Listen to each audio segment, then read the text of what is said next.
All right. We've got another question from Hockey Haloed. It says, this is a funny one, honestly, to me. He says, once you start looking at your personal finances, how do you stop? I find myself more and more distracted by optimization these days. This is a very deep financial mutant question, and I think you guys are the perfect ones to answer it. What do you have to say? Well, I'll speak for me personally, right?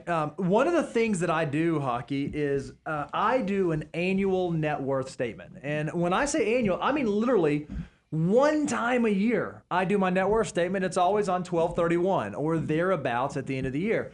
Because I recognize my personality, being a financial mutant, loving this stuff so much. If I were tracking this stuff on a weekly or a monthly or a quarterly basis, I would literally allow it to drive me nuts. And so purposefully, I try to not ignore it because I focus on my behavior. I focus on the things I can control, my savings rate and my allocation and my tax strategy and the fees that I pay and those types of things. I focus on my behavior, but the outcome, I try to let myself, quote unquote, be surprised by at the end of every year so that I'm not focusing on the little stuff. I'm not majoring in the minors. I'm keeping an eye on the big picture. That's one of the ways that I stay not dialed in and not laser focused and lose sight of the forest for the trees. This is a great topic that they're covering. I think this is a natural thing for folks to do. Humans worry about a variety of topics. I know for myself, this has definitely been something that I've struggled with as well, which is you can get so obsessed about your finances once you start focusing on it, like you can about anything. Like if you focus a lot on your job or something that didn't go well, an aspect of yourself that you don't like or somebody else that you don't like, you can, the more you think about it, the more you kind of default to thinking about it. And then you end up in this negative cycle of the more you think about it, the more likely you are to think about it. And then you keep repeating until you can't stop thinking about it.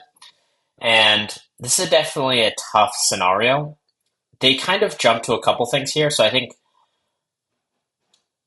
a couple things that I would like to cover, just because for this group of individuals, they mostly assume that the people who are watching them are already financially successful to some extent, or that like they have some background in their show and in financial literacy. And so I'm going to first cover the financial side of it and then maybe go into some habits. So from a financial perspective, I think how frequently you look at your finances is going to be related to how well off you are financially. So for Bo here, he says he does it once a year. And I think that's fine if you know that you have set everything up and you already are familiar with how you set up your credit card payments. You know exactly how much money you have coming in, you stick to a budget, or you know generally how much you spend on a regular basis. And once you know all those things and you've gone through the practice and like you've made adjustments and everything's kind of settled, once a year is probably fine, especially if you're not over saving and maybe you add a little bit of wiggle room in your budget to accumulate just in case emergencies or you overspend one month versus another month. That can be fine. If you're still struggling and like, I know there's the standard metric of I think about 50% of Americans don't have like $1,000 to pay for an emergency. If you don't have $1,000, you should probably be checking your financial information, I would say at least weekly, if not more frequently than that. I know if you're really getting tight, I know like for myself, when I used to have scenarios where I would struggle with money and I wasn't sure whether I'd have money to eat or pay rent at the end of the week or end of the month, I'd probably be checking it daily. And so it's unclear which scenario this is in. So I feel like for myself, what I have noticed is that I will be really hyper focused on finances in more of the extreme cases. And I think the individual kind of mentioned optimization. And so that's likely on the positive side where like things are already pretty good. But I did want to cover that it also happens on the early side as well. And so they could mean optimizing really small amounts of money. And so this is natural. I do think if you have a very small amount of money and you're just barely making ends meet, you should probably check it fairly regularly. And you should be working towards making improvements. Small things can change, like cooking more at home, make sure you pay your bills on time, avoid credit card debt, get a high yield savings account. Those types of things are going to like really just make a little bit of, it's going to give you an inch here or there, and you're going to build that inch into a foot and then eventually like a mile. And that's where you'll eventually make it. And so at the early times, you can check it a lot and then you can kind of ease off. I also see the optimization later on where if you have focused on this, and I know for myself, I didn't grow up with a lot of this financial literacy and financial knowledge. And so I had a lot of skepticism on like, I don't think I'm doing it right. And I know that led to me spending a lot of time optimizing is sort of like this lack of confidence in what I was doing and how I was behaving. And this could be a scenario for this individual or for some of you out there, which is it's hard to know if you're doing the right thing. And technically speaking, you're never really going to know until time has passed. What I can tell you is that if you are saving and you are paying off your debt, you maybe have some extra money set aside for retirement purposes and you're making progress, you're doing great at that point in time. You don't need to stress out about it too much. I think there's a few things that can optimize it. But generally speaking, if you max out your tax advantage accounts, like basically anything with an acronym in the US, like 401k, IRA, HSA, those types of things, whatever is available to you, that's going to be the best option. And then outside of that, it's just going to be like a standard S&P 500 index fund. That's basically it. Sometimes it feels too simple and sometimes we can like over index on this and then worry about it.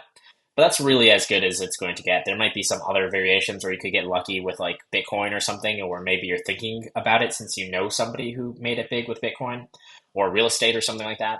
There's always going to be the exceptional cases. Obviously, somebody could win the lottery and you could have been diligently saving for 10 years or 20 years and that person could immediately surpass you. But that doesn't mean the lottery ticket is a good investment. And so, again, basics, max out tax advantaged accounts, make sure you have some cash reserves for emergency fund, pay off your credit card bills on time, avoid high interest debt, and invest in index funds. That's like, you're going to be so good. You're going to be like the top 1% of savers and investors. So no need to over worry about it. And some of this can be from kind of lack of faith in yourself. On the habit side, again, the more you think about something, the more likely you are to do it. So what I found for myself is looking into other things I can spend my energy on. So potentially like going for a walk, spending time with family or friends, catching up with folks, maybe learning a new skill or picking up a new hobby or doing something that you enjoy that you haven't done in a while. If you do these things, then you're going to be engaged in that activity and it's going to take your mind away from these things that are worrying you. And it will also kind of build the positive feedback loop of you starting to do these things that you're going to enjoy instead of worrying. And it's going to be a struggle at first, but once you kind of get that ball rolling, you'll be able to make it easier and easier for yourself to commit to those habits and stop worrying in the long term. So that's high level my advice for somebody who could be in this scenario, given the various situations this person could be in my mind. I've made this analogy before, but I think it works out quite nicely, is that I think about when you discover personal finances, it in a lot of ways, and we'll make the analogy and tie it into doing the net worth statement. It's like having, a newborn baby. And the fact that, now you know where I'm going with this, is that, but look, in the beginning, your finances are going to need a ton of attention. You need to be getting those affirming things of like, yeah, pay attention to your finances, look at them weekly, look at them monthly, because you need to be in there to kind of, you're doing all the triage to fix your situation. You're listening to our content.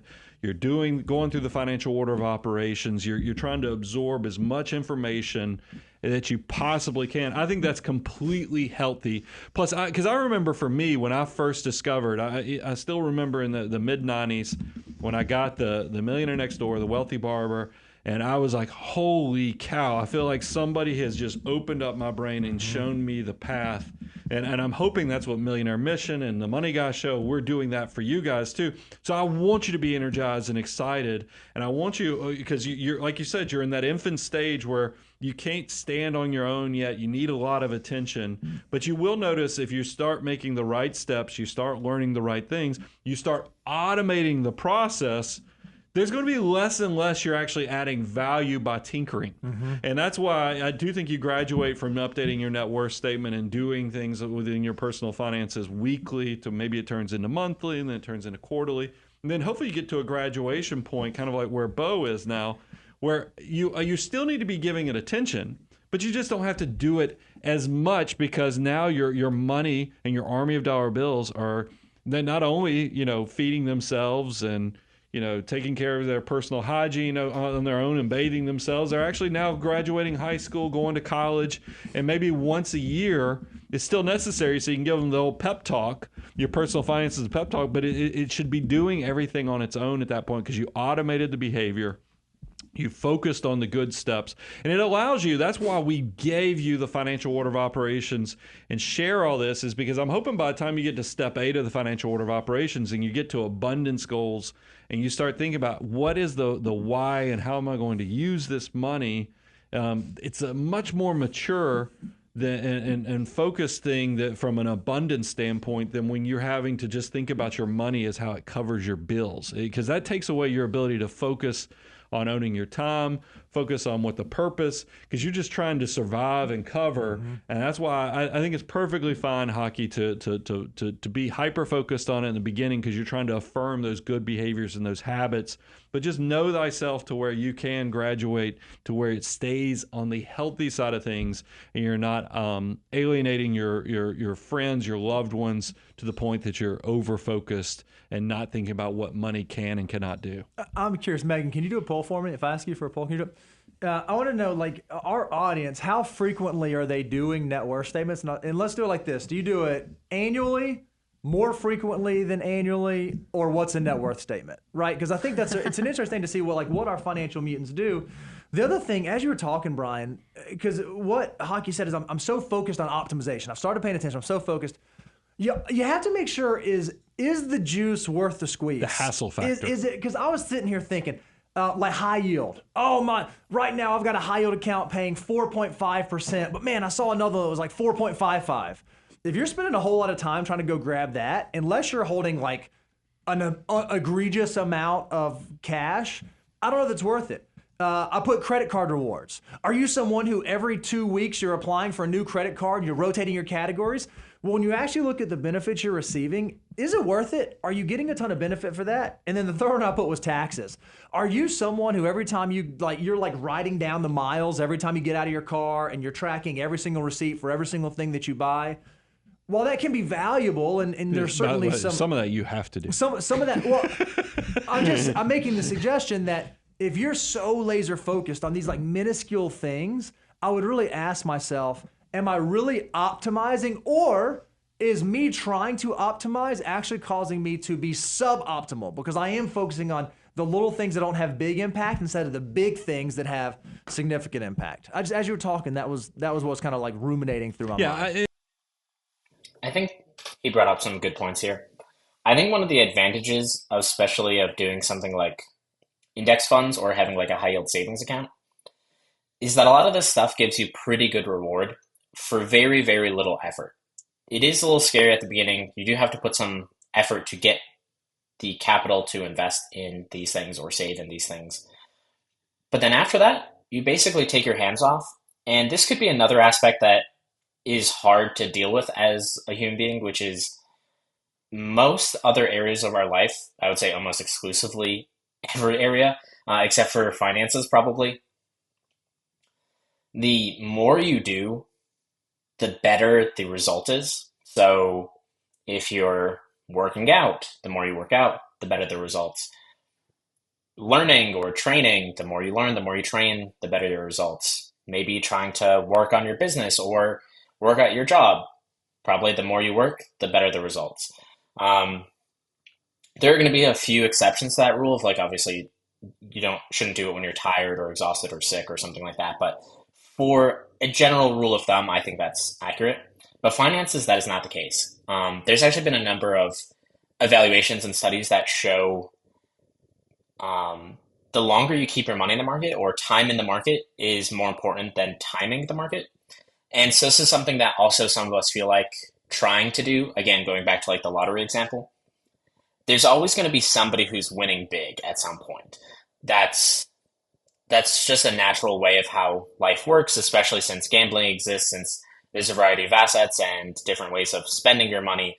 There's going to definitely be somebody out there who got like 1,000x return today or tomorrow, and it is going to make you jealous. You're going to envy that person.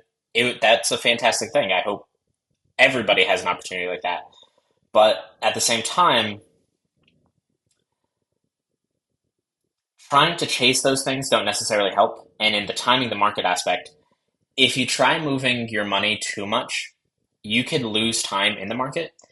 And that's going to slowly eat away at your investment and your return. And so trying to time it could actually cost you more money than just letting it sit there. And that is something that is hard to do, considering the fact that our instinct in many ways is to be active, to put effort in, to try to make changes. But it can really work against you. So again, just take a breath, try to understand where you are, and start to think about what is good enough. And I think that's where good can be the enemy of great, but great can also be the enemy of good. It's back to, because I have shared on this show before that I had a dear friend that their marriage was under a lot of pressure because he just was too tight, requiring the spouse to give every copy of every receipt and transaction. And that was just too much. Once you get to a point of there's nothing wrong when you're in the beginning stages where you need discipline and accountability for you guys to be, especially with your spouse, y'all be on the same page and you have this common goal. But there can go too far when you've kind of built, an automated wealth building strategy. Why are you still hyper focused on that? It's just not worth the hassle and the damage it does to relationships.